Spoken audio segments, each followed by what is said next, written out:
I'm Officer Andrew Simmons. I'm with our Campus Safety Division. And tonight we'll talk about many safety topics, but we're going to dive into online safety.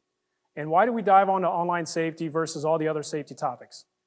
And that's because online safety is so important because our personal information is housed digitally to include our financial, our medical, our educational, and that is so important that we maintain the integrity of that information. So we're going to talk over the next slides on online safety. So thank you for joining us as we go through this. If we keep ourselves a hard target, I'm going to use the word hard target, making myself an extremely difficult to become victimized, I'm going to prevent hacking, I'm going to prevent potential for scams, and I'm going to prevent all that just malicious activity that someone out there may be trying to do against myself. What we're going to talk about tonight is how do we actually connect to the internet and how do we put up those safeguards in our connectivity. Our security in the privacy settings of our accounts, all right? We're going to talk about social media that is so prevalent in our society today, and so we're going to talk about the do's and the don'ts that we want to maintain reference social media. We're going to talk about should we meet someone online and then we go to meet them in person, what kind of practices do we want to put in place in that first meeting in person to keep us safe as well? To begin with our actual connectivity to the internet, we're going to talk about Wi-Fi and Bluetooth. All right, Wi-Fi, the biggest thing we want to practice is we're only connecting to those secure Wi-Fi networks. We really want to be cautious about connecting to those unsecure Wi-Fi networks that we typically find at the park, the airport, the malls, or any kind of open-air venue. We really want to be cautious about connecting to those unsecure networks because that leaves our device open to discovery on that network. We want to use, if we can, a VPN, a virtual private network. There's many that are available out there. That is a very helpful tool to keep your connectivity safe when we access these websites.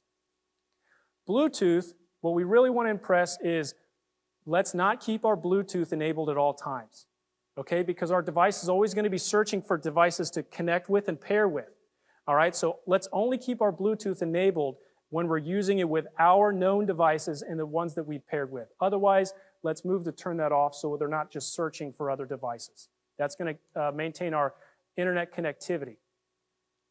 Talking about profile security, some of these things are pretty common, and I think a lot of us can agree, reference passwords, that we want to maintain strong passwords. We want to avoid using names in our passwords. Most platforms today, most websites require lengthy passwords that have an alphanumeric requirement. You can't just use alpha characters. You have to have a numeric or a special character involved in your password. All right, we want to also avoid using the same password across multiple websites.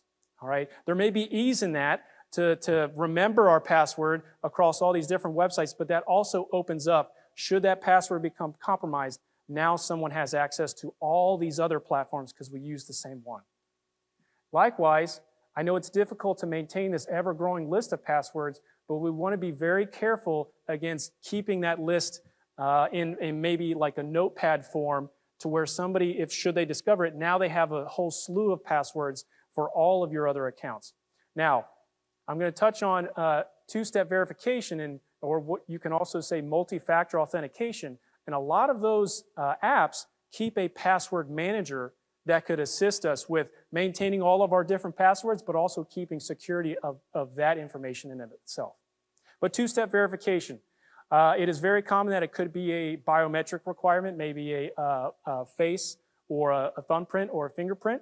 It could be a code that is sent to you, that is sent to your cell phone that you have to input to then give you access to the website. But ensuring you have those multi-layer authentications can really strengthen our account settings. Just as we want to prevent the use of unsecure Wi-Fi, we really want to be cautious about connecting in the public sector, connecting to our websites and connecting to our devices. All right, when we end our session with whatever it is. Maybe we're accessing our bank accounts, or maybe we're accessing our medical records or MyChart. When we're done with that, we want to log out. Okay? We do not want to stay logged into that website and simply close the browser, because that can still keep our session open, which then keeps our information still accessible. We want to log out as soon as we're done with that session. All right, and only visit websites that begin with the HTTPS.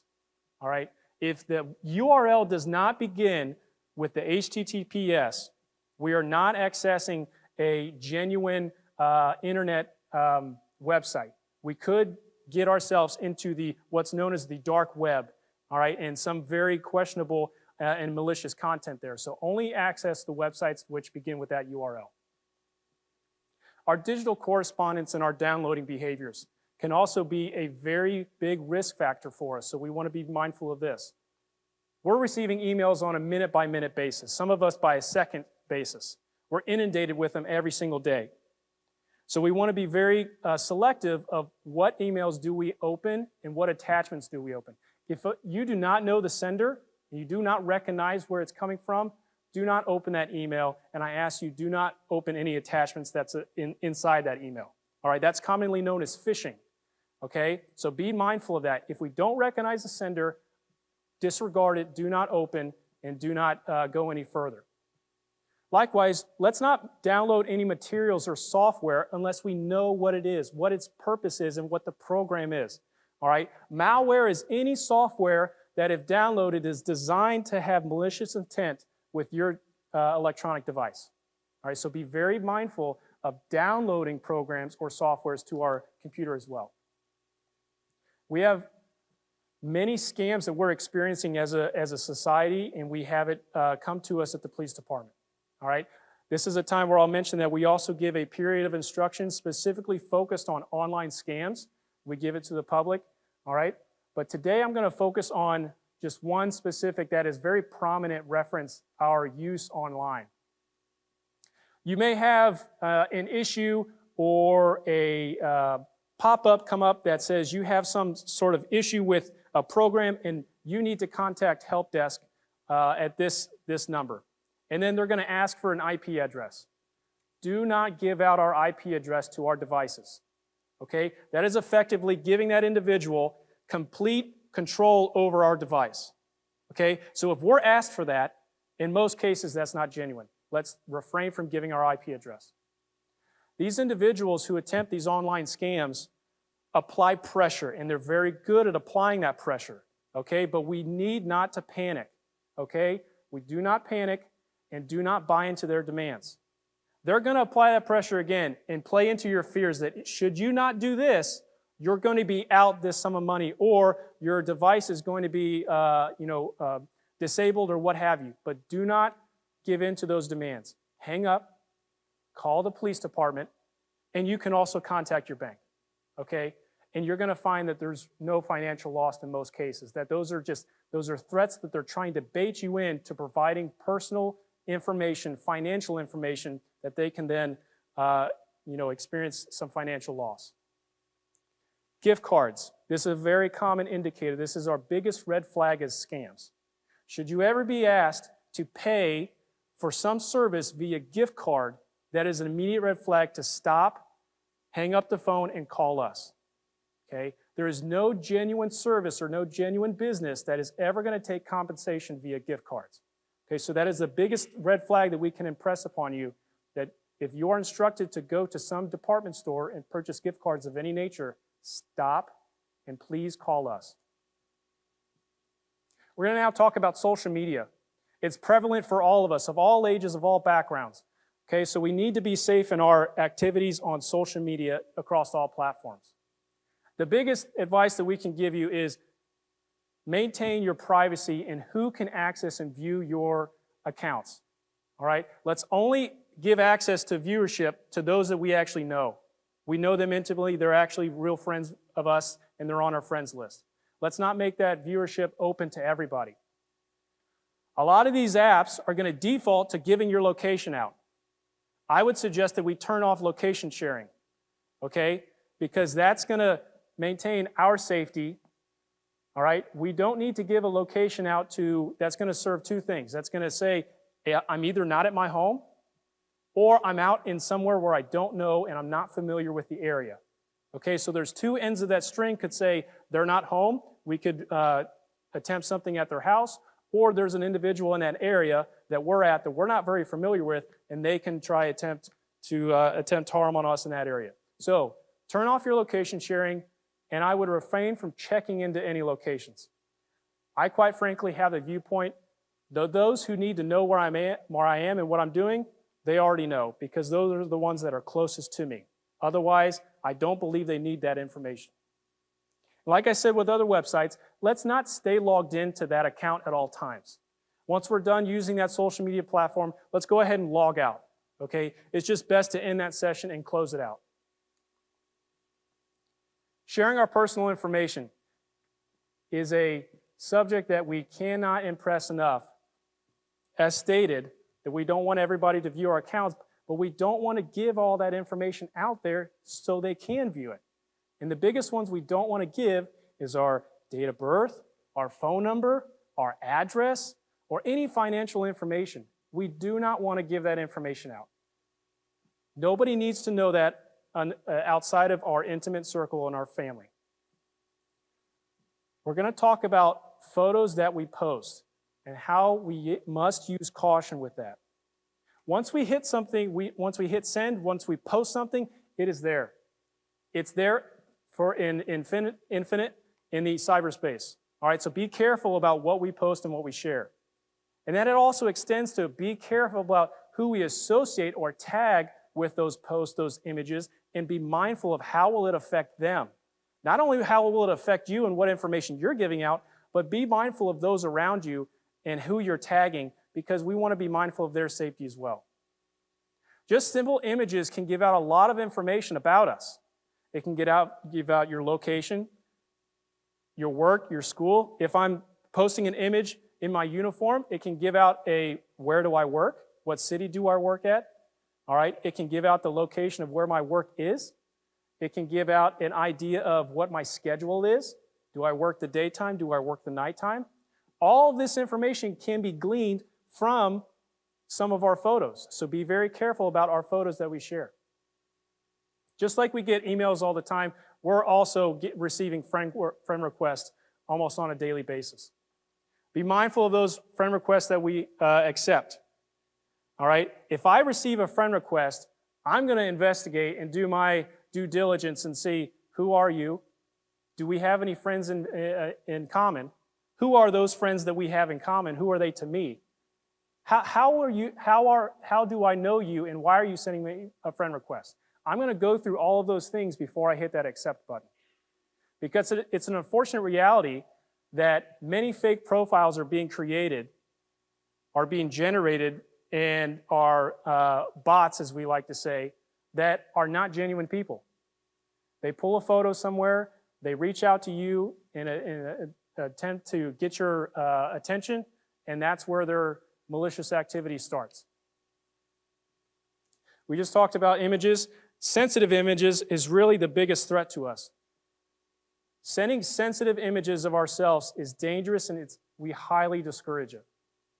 All right, we're going to continue that thought of sensitive images and how much danger can be there, but because, again, of those fake profiles, because they have malicious intent that we'll get into in just a few slides.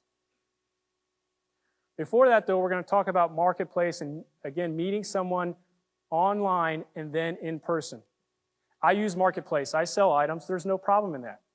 But we want to still be safe in that activity too. Okay? If I post an item for sale and you respond to me that you're interested in purchasing that item, again, I'm going to do my research on who are you. Okay?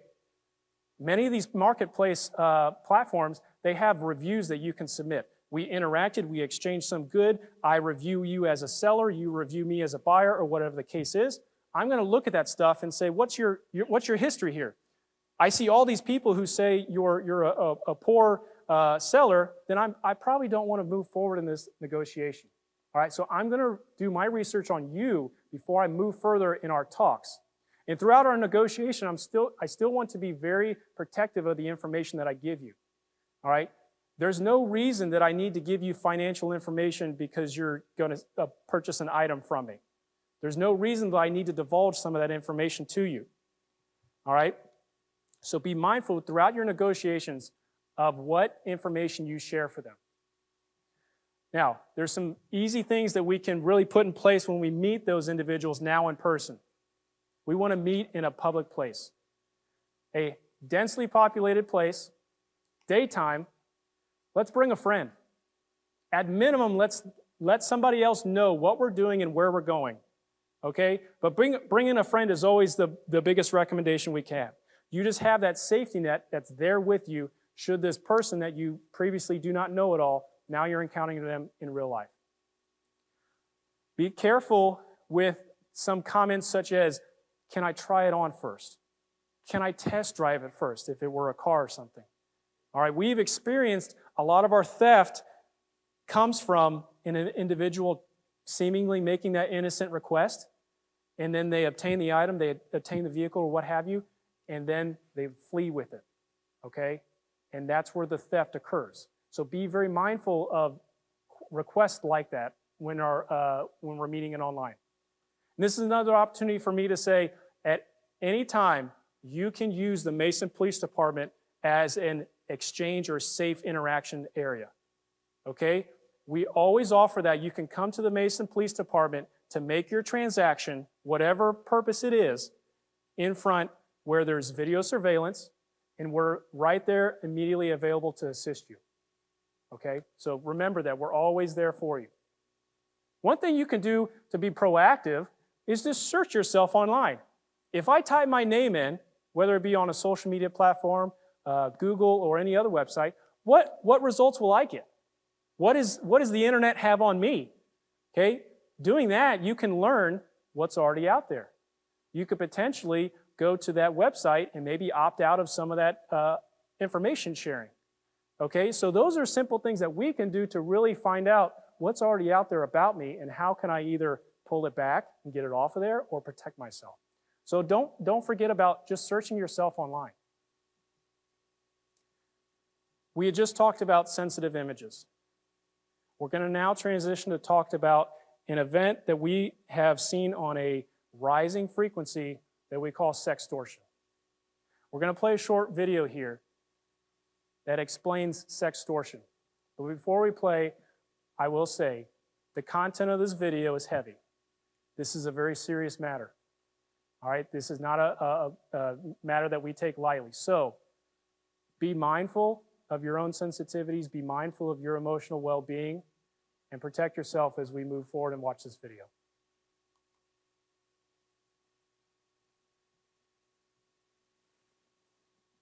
Hi, Zach. Here's another video from my special guy. I can't believe we haven't talked all day. I wish you went to my school or a little closer so we could finally meet. Hey, kiddo. Dinner in an hour. Don't spend too long on the phone. Okay,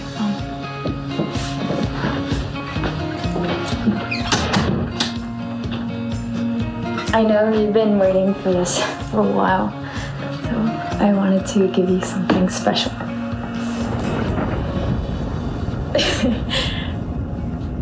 Is this okay?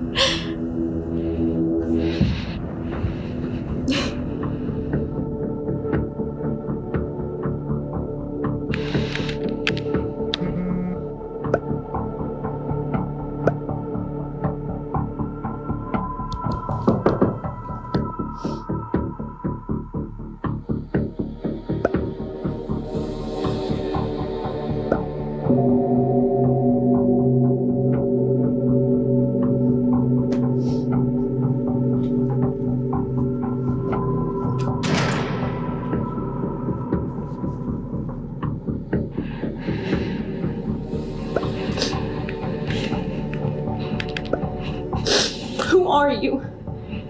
Why are you doing this?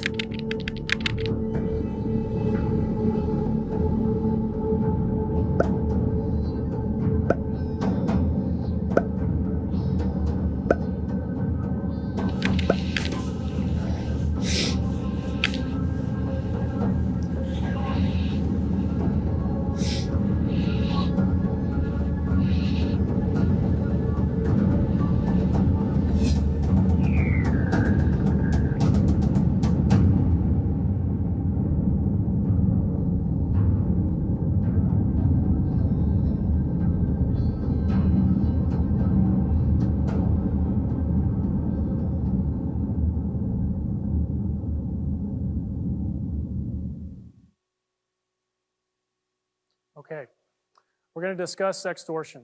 What is it? What are some of the tactics that are used? What are the trends that we're seeing as a police department? We're going to talk about what kind of conversations can we have in the response to this. And then we're going to identify some safety tips, some organizations, and resources.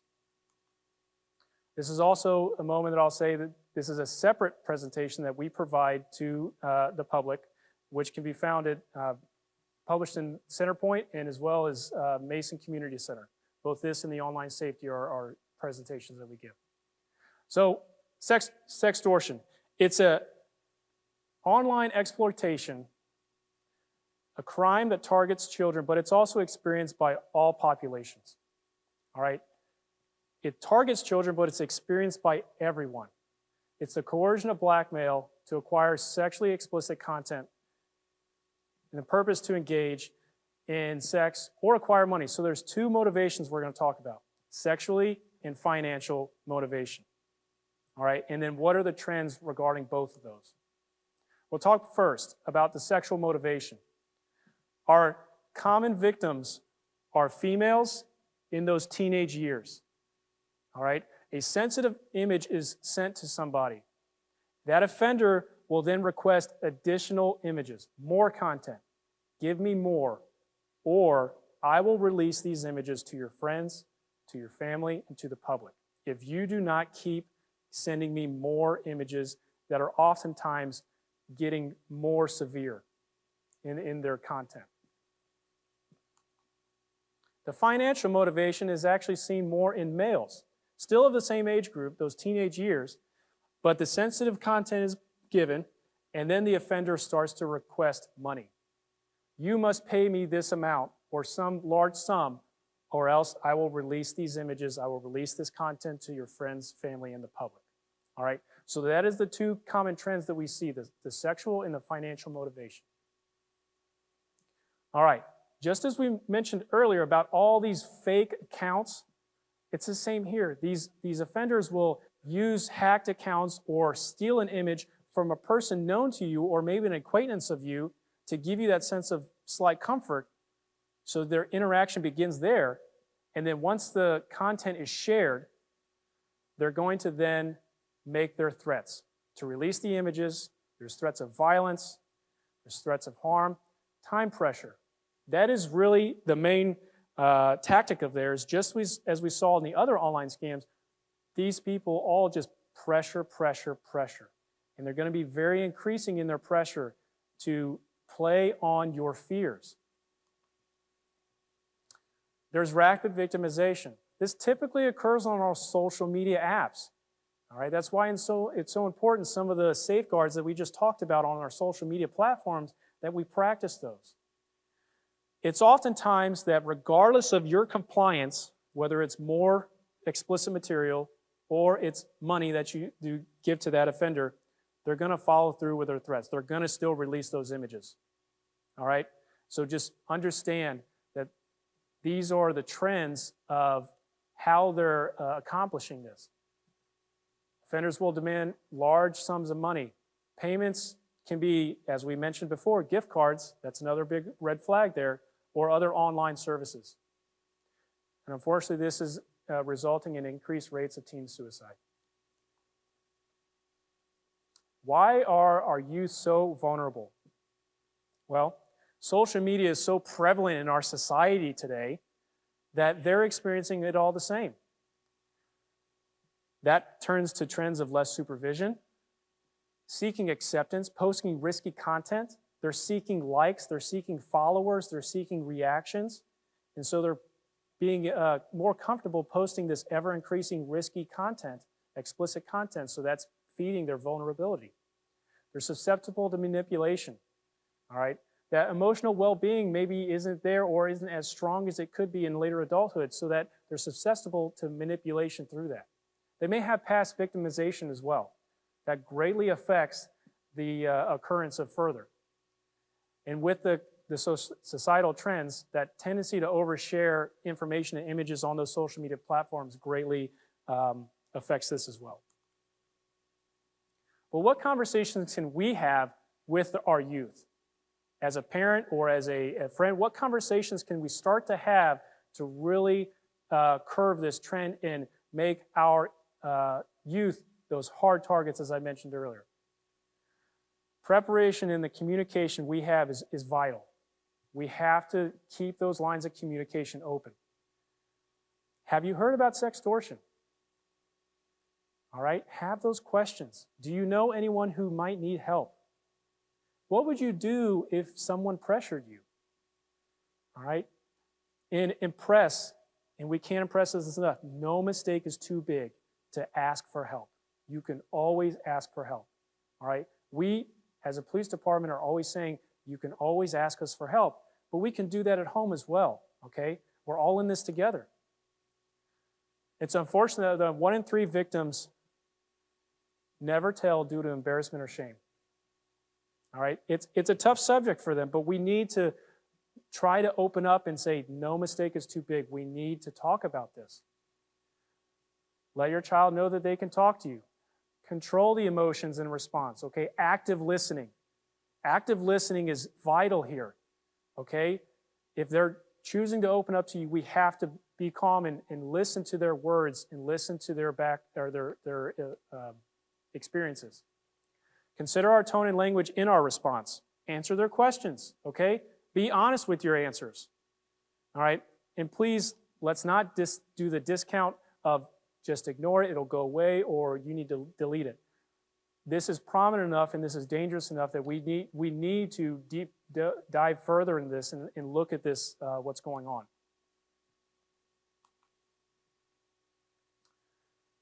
We want to stop responding immediately, all right?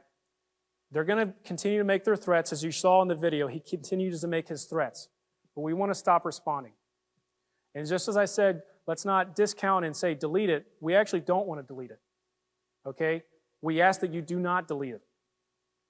Tell a trusted adult, come see us so we can start a report and an investigation. All right, we're going to now identify our websites and resources, but with that, we can practice our response, we can be responsible, and once again, there's no mistake too big, okay? Here are some of our resources that can assist us should we experience sextortion. All right. At the bottom is the non-emergency business line for Warren County Communications. Okay. Obviously, in any emergency, you can always contact 911 as well.